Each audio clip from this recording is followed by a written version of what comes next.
Bom, secretária Márcia Carvalho, essa é a reunião finalizada agora do comitê aqui e algumas mudanças aí de protocolo para o município.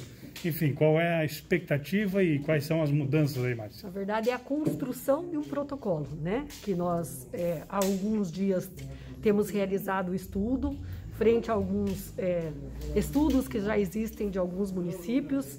A nossa base é a cidade de Porto Feliz, no estado de São Paulo, onde eu devo estar na semana que vem, até para a gente poder verificar como que foram feitos. Embora a gente observe que o número deles de estados graves, de casos graves é maior do que o que temos, né? Mas é importante, todo estudo é válido, a gente precisa buscar. Então nós montamos um comitê com alguns dos nossos profissionais, um profissional cardio e outros profissionais da área de saúde, infectologista, enfim, diversos profissionais que farão parte, para nós podermos construir este protocolo, né? Mas também temos que ver a condição dos medicamentos, né? Porque vocês sabem que hoje faltam muito dos medicamentos, né? Que hoje são protocolados, a ivermectina, a hidroxicloroquina e vários outros aí que estão em falta no Brasil. Então, nós temos que fazer um protocolo que dê viabilidade de toda essa entrega, né? Bem como algumas coisas também necessitam de exames, então nós temos que estruturar isso tudo para poder dar conta aí de atender a nossa população. A iniciativa do município com esse protocolo é para que os pacientes em estado leve sejam atendidos? Como que é? Em qual padrão eles devem ser atendidos com esse protocolo? Na verdade, todas as fases, né? Nós podemos pensar todas as fases. Evitar a gravidade é um deles, né? E o preventivo, que é a ivermectina, que tem circulado aí de modo mais abrangente, e bem como os demais protocolos para os pacientes também que estão em estabelecimentos hospitalares, então também temos que conversar com os hospitais, enfim, para que você possa abranger toda a cadeia das pessoas infectadas também. E apesar da indicação, muitas vezes o próprio profissional médico, alguns indicam, outros não. Porque a prescrição médica é ato discricionário, né? Então o médico tem essa prerrogativa autonomia da sua profissão. Então nós teremos que conversar para ver também qual a possibilidade dos hospitais quererem entrar, porque muitas das coisas elas vão se dar dentro da unidade hospitalar, assim como o preventivo ela pode acontecer de forma geral no nosso município. Mas isso se busca devido aos números relativamente positivos nesse município. Isso. É em torno de um estudo com mil casos, né? Então, certo. 1000 casos é um número expressivo. Então, nós vamos entender o que fora feito. Embora é o que eu disse, né? Em específico, lá eles tiveram um agravamento muito maior do que o nós tivemos. Então, é importante que a gente tenha essa visão geral, porque hoje nós temos um número assim que a gente tem acompanhado desde o início, que a gente não tem ultrapassado 10% de tudo que a gente tem coletado. Então, é um número significativo, significativamente baixo para a nossa região, né? E hoje vocês até podem ver aí que nós tivemos, em relação aos nossos estudos, no estado do Paraná, nós fomos a cidade com melhor isolamento domiciliar. Secretária, recentemente nas reuniões do comitê foi falado sobre a questão de falta de insumos. Como que está essa situação agora em Pato Branco? Então, vamos colocar o exemplo da ivermectina, né? Nós temos em torno aí de 2.000 comprimidos hoje no estoque.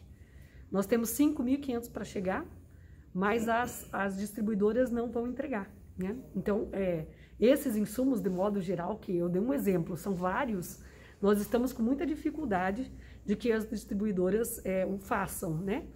Conforme as nossas licitações. Nós tivemos muitos itens desertos e nós estamos recomeçando um processo licitatório, mas estamos sim com bastante dificuldade, bem como aquilo que a gente compra no consórcio Paraná Saúde, que vem direto do estado do Paraná, que a gente faz parte, que também está com dificuldade de entrega de insumos, de medicamentos, bem como os materiais médicos hospitalares que a gente utiliza na UPA. Outra situação também, Márcia, com referência ao exame. O cidadão chega na UPA, faz ali o princípio e daí vai para casa e aguarda. Demora muito? Qual tem sido o período aí? Estava demorando em torno de 10 dias. A princípio eram 4 dias. O estado do Paraná, ele cresceu em número de coletas de medicamentos. Vocês viram ali os nossos números, né? Em contrapartida, estava demorando em torno de 10 dias para o resultado. Então, os suspeitos que eram negativos, na verdade, até passavam o prazo de recuperação e tudo mais, né? Então, a gente estava aí com algumas dificuldades em relação a isso. Neste final de semana, na sexta-feira, onde nós tivemos 18 casos, nós tivemos também 60 negativos. Então, significa que o Estado entregou vários exames e ontem também uma quantidade significativa. Os nossos suspeitos baixaram bastante.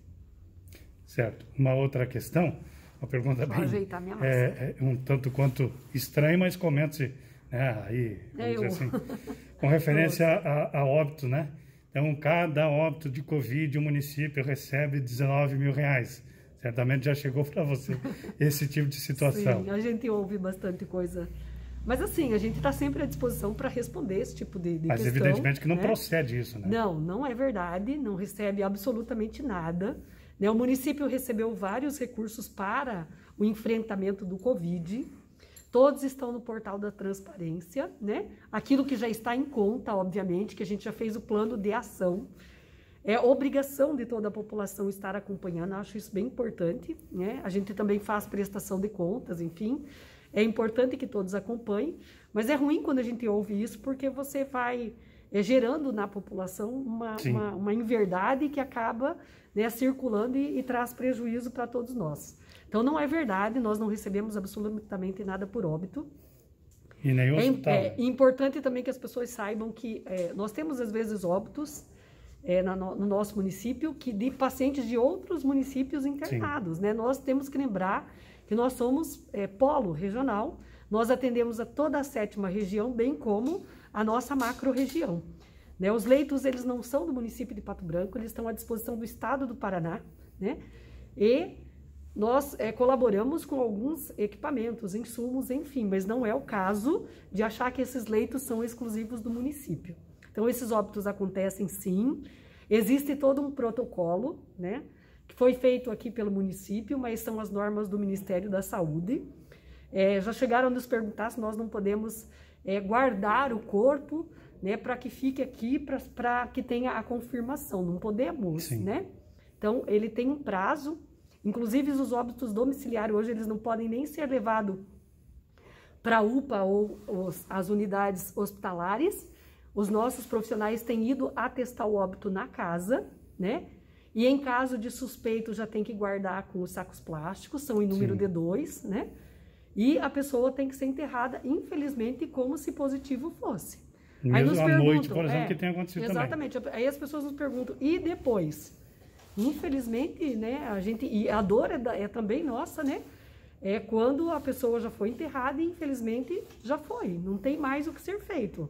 Então, por isso, tanto cuidado, por isso que a gente fala, né, que tenham esses cuidados, porque depois do acontecido não tem como retroagir, né? E a gente passa por diversas dificuldades. O dia que eu fui fazer o protocolo do óbito, eu confesso para você que eu chorei, porque é muito difícil esse enfrentamento. Imagine para as famílias a dor, né? Hoje os velórios ali de 6 horas, para você ter noção do que aconteceu conosco esses dias, estava vindo uma pessoa de outro município, né? Já feito todo, né, o preparo, enfim, para velar essa pessoa, né? E quando as nossas funerárias que foram treinadas, elas viram, era um caso de Covid. Essa pessoa teve que retornar, embalar, para chegar aqui e ser enterrada. Né? Então a família não tem nem a oportunidade de velar o seu familiar. Isso é bastante doloroso, né? É muito duro. Então a gente não pode brincar com essas questões. A Secretaria tem muita seriedade no que faz, né? A Secretaria, e seguindo as normas que nós temos aí, não é algo que acontece agora, porque as pessoas parecem que começaram a observar essas coisas hoje, né? Elas existem desde sempre. A vigilância, ela tem esse cuidado com todas as ações em relação a óbitos e as doenças de modo geral no nosso município. Márcia, na semana passada, o paranaense tomou conhecimento do Índice Paraná, que leva em consideração o número de casos por 1.000 habitantes, o número de leitos. Pato Branco estabeleceu um índice, Pato Branco, ou ainda trabalha para chegar a esse número, até mesmo porque ele fala sobre isolamento social? Nós ainda estamos trabalhando com os nossos números, né? A vigilância epidemiológica, ela tem feito esse trabalho, esse estudo, para que nós possamos criar os mesmos parâmetros, porque esses parâmetros também não podem ser diferenciados, porque senão a gente tem aquelas incorrências que acabam acontecendo lá. Boletim é de uma forma, Pato Branco é de outro, né? Então, a gente tem trabalhado para dar esse parâmetro similar. Muito obrigada.